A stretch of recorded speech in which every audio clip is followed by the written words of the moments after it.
কিউবার ওপর চাপ বাড়াতে দেশটির ওপর কঠোর নিষেধাজ্ঞা আরোপ করেছে যুক্তরাষ্ট্র।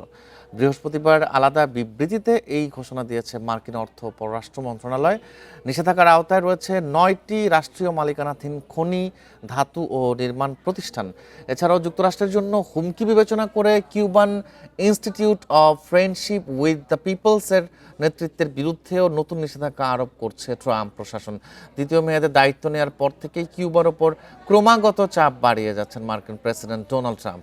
এমনকি হাভানায় সম্ভাব্য সামরিক হস্তক্ষেপের হুমকি দিয়েছে ওয়াশিংটন। সেই সাথে কিউবা সরকারের অর্থায়ন বন্ধের লক্ষ্যে জোরদার করা হয়েছে অর্থনৈতিক নিষেধাজ্ঞাও। এদিকে কিউবার অর্থনীতিকে ক্ষতিগ্রস্ত করতে যুক্তরাষ্ট্রের এই নিষেধাজ্ঞাকে বেআইনি বলে সমালোচনা করছেন কিউবার পররাষ্ট্রমন্ত্রী Bruno Rodriguez. Bring those red lines a little closer together. We're not